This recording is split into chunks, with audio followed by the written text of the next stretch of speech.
यहाँ दी गई जानकारी ज्योतिष पर आधारित है तथा केवल सूचना के लिए दी जा रही है। TV9 डिजिटल इसकी पुष्टि नहीं करता है। यहाँ बताए गए किसी भी उपाय को करने से पहले संबंधित विषय के एक्सपर्ट से निजी तौर पर सलाह अवश्य लें।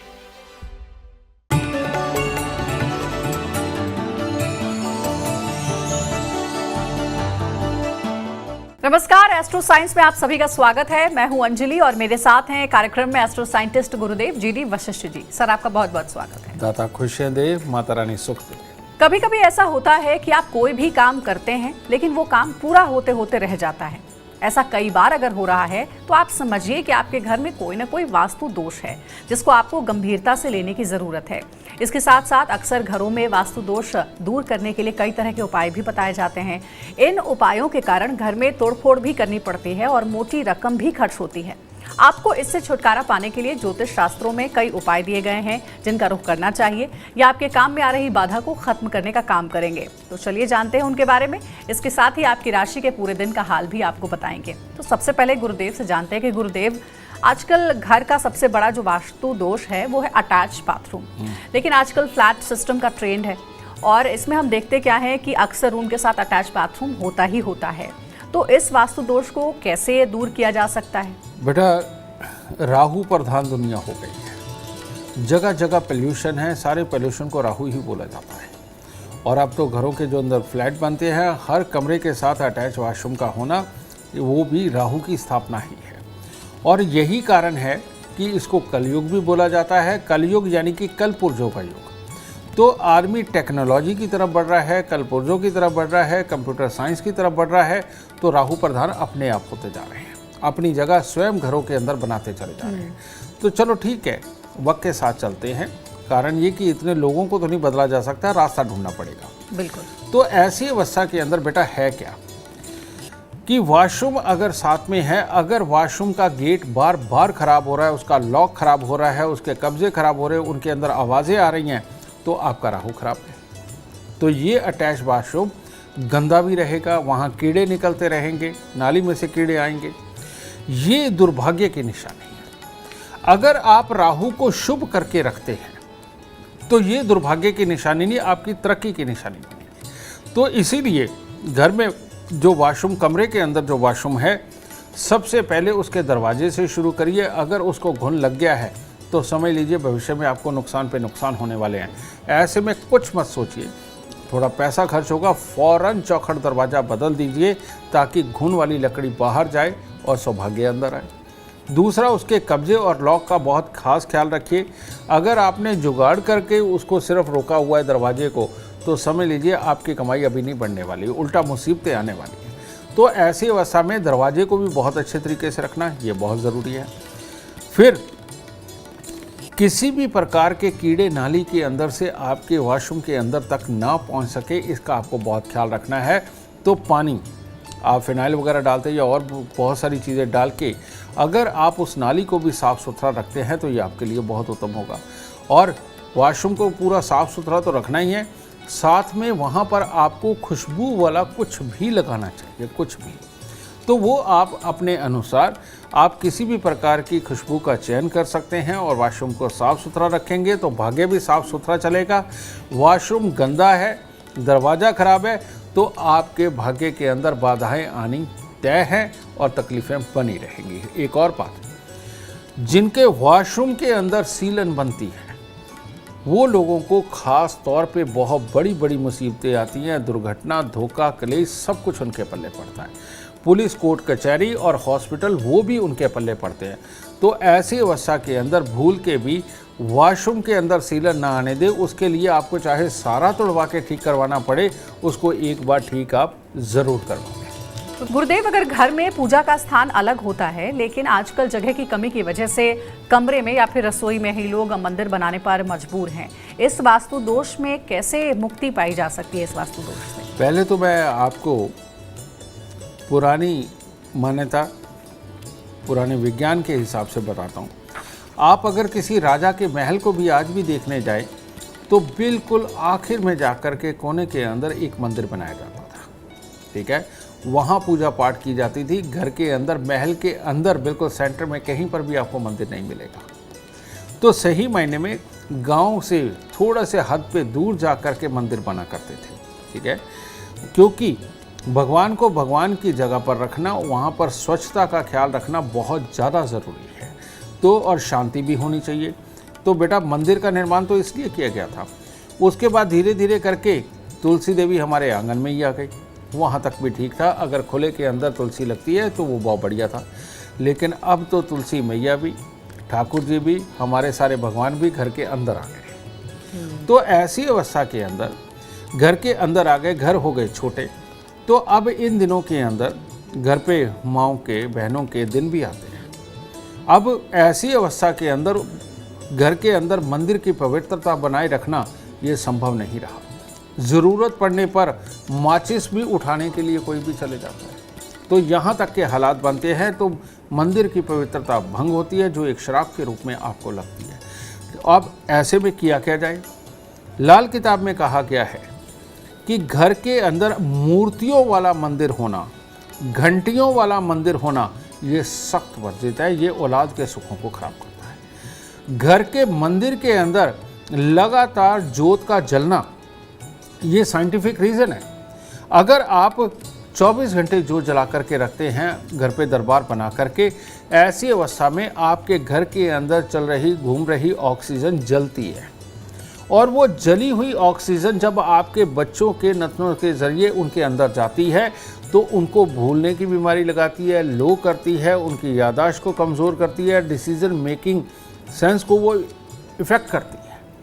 तो जली हुई ऑक्सीजन उनके अंदर जाना, ये बच्चों को कामयाब होने से रोकती है, उनके स्वभाव को बदलती है। तो इसीलिए अगर आपको अखंड जोत जलानी है तो वो मंदिर जा कर के जलाइए। अगर आपको मूर्तियाँ रखनी है तो मंदिर में रखिए। घर पे सिर्फ फ़ोटो, तस्वीरें हुआ करती है परमात्मा का नाम याद रखने के लिए, क्योंकि ये लकड़ी और गोबर को मिलाकर के कागज़ बनता है, जिसकी वजह से तस्वीरों के अंदर परमात्मा की प्राण प्रतिष्ठा नहीं होती। परमात्मा की एक ऊर्जा है, बिल्कुल एक ताकत है, बिल्कुल अलग। वो पत्थर की मूर्तियों में, धातु की मूर्तियों में प्राण प्रतिष्ठा करवा पाती है, लेकिन कागज़ के अंदर कभी भी प्राण प्रतिष्ठा नहीं होती। तो घर पे मंदिर होना चाहिए परमात्मा को याद रखने के लिए और पूजन के लिए। परमात्मा के हमें हमेशा मंदिर के अंदर ही जाना चाहिए, घर पे बड़ा मंदिर नहीं बनाना चाहिए। तो गुरुदेव, आजकल तो हमने देखा है कि एक ये भी ट्रेंड है कि अक्सर भगवान की मूर्ति शो पीस के तौर पर लोग गिफ्ट भी करते हैं एक दूसरे को, कि घर में भगवान का वास हो। तो वो शो पीस के तौर पर भगवान की मूर्ति घर में रखनी चाहिए या नहीं? जितनी भी ठोस मूर्तियाँ, चाहे वो मिट्टी की हो, चाहे वो पत्थर की हो या किसी और धातु से बनी हुई हो, जो ठोस मूर्तियाँ हैं, जो अंदर से होलो नहीं है, ये घर पर बिल्कुल नहीं रखनी चाहिए, क्योंकि इनमें प्राण प्रतिष्ठा हो जाती है। और जो अंदर से होलो है, यानी बाहर परमात्मा का पूरा स्वरूप है, लेकिन अंदर की तरफ से आप अंदर हाथ भी डाल सकते हैं, अंदर से खाली है, ये अगर आप अपने घर पर रखते हैं तो इसका कोई भी नुकसान आपको नहीं है, ठीक है। तो आजकल प्लास्टिक की या और बहुत सारे मटेरियल की आती है, ये शोपीस के रूप में अगर आप रखते हैं, परमात्मा को याद करने के रूप में रखते हैं, तो ये बुरा नहीं है। धातु की मूर्ति नहीं रखनी चाहिए? धातु की रखनी चाहिए, लेकिन वो जो अंदर से खाली हो, ठीक है ना। ये अगर आप रखते हैं तो इसमें कोई प्रॉब्लम नहीं, लेकिन बिल्कुल ठोस बना करके अगर आप रखते हैं तो इनमें प्राण प्रतिष्ठा हो जाती है और आपके पास से अनादर हो जाता है, जो फिर बाद में भोगना पड़ता है। देव, आपके माध्यम से बहुत सारी ऐसी जानकारियां मिल रही हैं जो इससे पहले हम नहीं भी जानते थे। आज वो सारी अफवाहें और सारी भ्रांतियां दूर हो रही हैं। अब एक और ऐसी भ्रांति है, कहते हैं कि दक्षिण मुखी घर वास्तु के हिसाब से सबसे अशुभ माना जाता है। लेकिन अगर किसी ने दक्षिण मुखी घर खरीद लिया जाने अनजाने, तो क्या कोई आसान से उपाय हैं जिससे कि इस दोष से राहत मिल सकती है? आइए भ्रांति को भी खत्म करते हैं। जन्म कुंडली के अंदर बहुत ज़्यादा धन देने का देवता एक ही है, और वो है मंगल ग्रह। जिनके भी जन्म कुंडली के अंदर 7वें घर से लेकर 12वें घर तक मंगल बैठे हैं, वो करोड़ों नहीं, वो अरबों रुपए तक कमा सकता है। समझिए, ये योग के ऊपर डिपेंड है। तो ऐसी अवस्था के अंदर दक्षिण मुखी घर खराब कैसे हो सकता है? दक्षिण मुखी घर उन्हीं का खराब है जब मंगल स्वयं बहुत ही खराब अवस्था के अंदर बैठे हुए हों, और मंगल कैंसर कारक बैठे हुए हों, अल्सर कारक बैठे हुए हों, और या बहुत ख़राब जगह पर बैठकर हमारे पेट और आँखों को प्रभावित कर रहे हो, हमारे स्वभाव को ख़राब कर रहे हो, ऐसे लोगों के लिए दक्षिण मुखी मकान, घर के आसपास कीकर, बेरी, नीम का पेड़, घर के सामने धूल उड़ता हुआ मैदान, ये होना बहुत बहुत खतरनाक है। तो इन लोगों के लिए जिनका मंगल खराब होता है, लेकिन जिनका मंगल शुभ है, जिनका मंगल अच्छा है, अगर ये लोग दक्षिण मुखी मकान में रहते हैं तो ये मालो माल हो जाएंगे, बहुत अमीर होंगे। और आज अगर इन्होंने 1 करोड़ रुपए का घर बनाया है दक्षिण मुखी मकान में रहते हुए, ये 50 करोड़ रुपए का घर भी बना सकते हैं दक्षिण मुखी मकान में रहते हुए। लेकिन जिनका खराब है ये मंगल, वो अगर दक्षिण मुखी मकान के अंदर रहते हैं तो ऐसे में जो अपने पास है वो भी बिक जाने की नौबत आती है, बीमारियां आती हैं, तकलीफ आती है, काम धंधे नहीं चलते। तो ऐसी अवस्था में एकदम घर छोड़ना तो संभव नहीं है। तो ऐसी अवस्था में जो आपका घर है, घर की दहलीज पे, एंट्री वाले गेट पे जो टोपी वाली कील है, यानी कि इतनी मोटी उसकी टोपी होती है और ये लंबी कील होती है जो लगभग 8-9 इंच लंबी भी होती है, ये 3 कीलें लीजिए। घर की चौखट के मध्य में 1 कील और दोनों साइडों पे 1 कील, ये आपको लोहे की कील लगा देनी चाहिए ताकि इस दक्षिण मुखी मकान का बुरा फल आपको प्राप्त ना हो। और जब तक आप दक्षिण मुखी मकान में रह रहे हैं तब तक हर मंगलवार को 8 गुड़ की रोटी, यानी कि गुड़ की चाशनी बना के उसमें आटा गूंद के आप 8 पेड़े ये बना करके तंदूर में रोटी लगवा के कुत्ते और कौवों को डालते रहें, तब तक जब तक कि ये दक्षिण मुखी मकान आप छोड़ नहीं देते। गुरुदेव, एक और सवाल है कि अगर किसी का घर बंद गली में हो तो क्या वास्तु दोष लगता है ऐसे में, और अगर हाँ तो किस उपाय से इस दोष से मुक्ति मिल सकती है? बंद गली का मकान ये सबसे काम की चीज़ है। कारण ये है कि ये बंद गली का मकान, इसके लिए बृहस्पति के लिए ये काउंट होता है।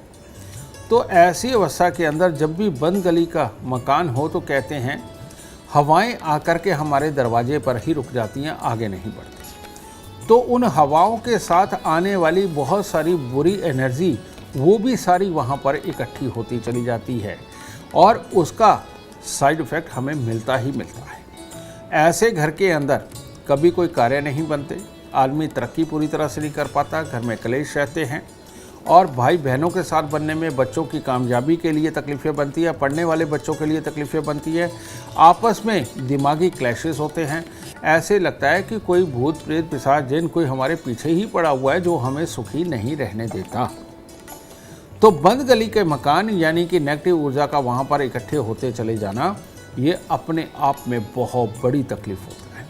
तो ग्रह किसी का कुछ भी हो, बंद गली के मकान में नहीं रहना चाहिए, आखिरी मकान के अंदर नहीं रहना चाहिए। इसीलिए टी पॉइंट का घर भी बुरा माना जाता है, गली का आखिरी मकान भी बुरा माना जाता है और चारों तरफ मैदान और सेंटर में घर हो वो भी बुरा माना जाता है। तो इन मकानों से अगर आप बचाव करना ही सबसे बड़ी अक्लमंदी है, इसके लिए कोई उपाय देना वो उचित नहीं है। कारण ये कि कोई भी उपाय इस पे काम नहीं करता, मकान को वहाँ से छोड़ना ही सबसे उत्तम होता है। गुरुदेव, ऐसा कहते हैं कि घर के आसपास कोई पीपल का पेड़ नहीं होना चाहिए या फिर मंदिर की छाया उस घर पर नहीं पड़नी चाहिए।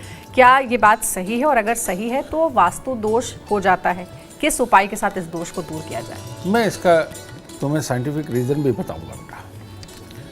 पीपल का पेड़ इसलिए नहीं होना चाहिए क्योंकि आप देखते होंगे, सुना है आपने कि धरती पर अगर सबसे ज़्यादा ऑक्सीजन का कोई स्रोत है तो वो पीपल का पेड़ है।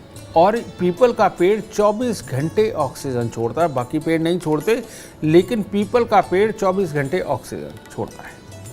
अब ऐसी अवस्था के अंदर जैसे ज़्यादा खाना खाने से पेट खराब होता है, किसी भी दवाई की ओवरडोज के कारण रिएक्शन आते हैं, ठीक इसी प्रकार से हर वक्त ऑक्सीजन का ज़्यादा रहना आपके दिमाग को पहले एक्टिव रखता है और ज़्यादा एक्टिव रखता है, और जिसकी वजह से गुस्सा, उतावलापन, चिड़चिड़ापन और कंसंट्रेट करके कुछ भी सोचना ये संभव नहीं हो पाता है। और जब ये सारी चीज़ें नहीं हो पाएंगी तो परिवार के अंदर कलेश, बीमारी, उतावलापन ये सब बन जाएगा, और जिसके कारण जो सीखने वाली प्रवृत्ति है, जो संस्कार निभाने वाली प्रवृत्ति है, उसमें कमी आने लगेगी।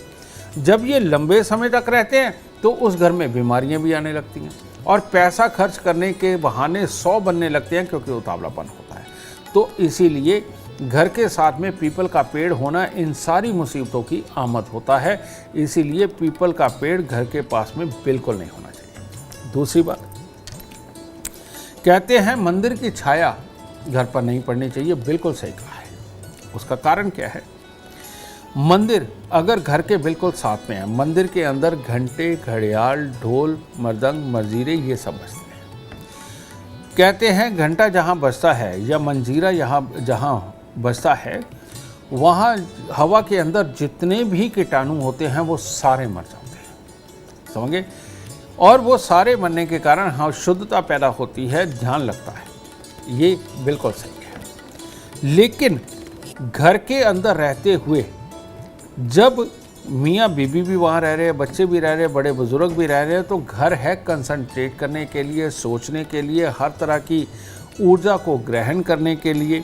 और हवा के अंदर भी बहुत सारे कीटाणु ऐसे होते हैं जो हमारे लिए फ़ायदेमंद भी होते हैं, तो वो भी मरने लगते हैं इन घंटे, घड़ियाल और मंजीरों की आवाज़ के कारण। तो ये भी मरने लगते हैं। अब वो एक जो चीज़ आपको मिलनी चाहिए वो नहीं मिलती, कंसंट्रेशन नहीं बन पाती। और बार बार जब आप बिज़नेस की गहराइयों को सोच रहे हैं, कुछ चालाकियों को सोच रहे हैं, कुछ तेज़ीपन को सोच रहे हैं, उस वक्त परमात्मा का ख्याल भी आना, घंटा घड़ियाल बजना आपको परमात्मा की तरफ केंद्रित कर देता है। यानी कि आपकी बिज़नेस के अंदर की कंसंट्रेशन को भंग करता है, पढ़ाई के अंदर की कंसंट्रेशन को भंग करता है। जो चीज़ आप याद करने के लिए बैठे हुए हैं उसकी कंसंट्रेशन को भंग करता है, क्योंकि भगवान का डर भी बहुत बड़ा होता है। एक घंटी बजते ही ध्यान उधर जाता है और प्रणाम करने को मन करता है। तो ये पूरे दिन का उतावलापन बन जाता है मंदिर के साथ घर होने से, और जिसका नुकसान इंसान को अपनी निजी ज़िंदगी के अंदर चुकाना पड़ता है। तो इसीलिए मंदिर के बिल्कुल साथ वाला घर और पीपल के बिल्कुल साथ वाला घर ये बेहद नुकसानदेह माना जाता है। एक और सवाल है गुरुदेव की, कहते हैं कि अगर पीपल का पौधा या पेड़ अपने आप से उगने लगा हो तो उसे उखाड़ना नहीं चाहिए। बिल्कुल, इसको उखाड़ा जा सकता है जब तक कि ये तना इस तरह से हाथ में ना आने लग जाए, तब तक उखाड़ा जा सकता है। और अगर ये इतना बड़ा तना हो गया, उसका कारण ये है ये ऑक्सीजन का सिलेंडर है। जब तक ये छोटा तना, पतला तना है, इतना है, तब तक कोई दिक्कत नहीं। और तब तक अगर आप इसे उखाड़ भी देते हैं और स्वयं उखाड़ देते हैं तो इसमें कोई हर्ज नहीं, कोई परमात्मा आपको कोई श्राप नहीं देगा। लेकिन अगर ये करते करते इतना बड़ा हो गया तो तब अगर इसे काटा तो एकदम बहुत तेज़ी से इसमें से ऑक्सीजन रिलीज होती है, जो आपके ऑरा मंडल को बिल्कुल हिला के रख देगी, उथल पुथल कर देगी। और ऐसे में पीपल का पेड़ काटने के बाद ये भी संभव है कि बहुत बड़ी बड़ी बीमारियां आने लगे, आपकी सोच हिल जाए, आपके डिसीजन मेकिंग पावर में दिक्कत आने लगे। आपको नॉर्मल लगेगा लेकिन सही मायने में आपका पूरा व्यवहार ही बदल सकता है।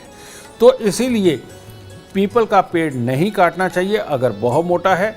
लेकिन अगर छोटा तना इतना सा मोटा या यहाँ तक का भी मोटा होता है, आप हाथ से पकड़ के भी उसको उखाड़ सकते हैं। ऐसे में कोई दोष आपको नहीं लगेगा। तो देखिए, गुरुदेव ने आपके हर सवाल का जवाब दे दिया है। लेकिन अभी फिलहाल कार्यक्रम में इतना ही, क्योंकि अगर आप चाहते हैं जीवन में कामयाबी और अपार धन और लाभ की प्राप्ति, तो आज के कार्यक्रम में जितने भी उपाय बताए गए हैं उसे आप ज़रूर ध्यान से फॉलो करें। उम्मीद करते हैं आज का विषय आपको पसंद आया होगा। कल आपके सामने एक और नया विषय लेकर आएंगे जो आपकी कॉम्प्लिकेटेड लाइफ को बना देगा आसान और खुशियों से भरपूर। अगर आप हमारे गुरुदेव से मिलना चाहते हैं, उनका अपॉइंटमेंट चाहते हैं, तो कॉन्टैक्ट आप कर सकते हैं। नंबर है 9999990522। आप भी सुख समृद्धि और खुशहाली चाहते हैं और चाहते हैं आपके दुखों का अंत हो जाए, तो इसके लिए एस्ट्रो साइंस ऐप डाउनलोड करना ना भूलें।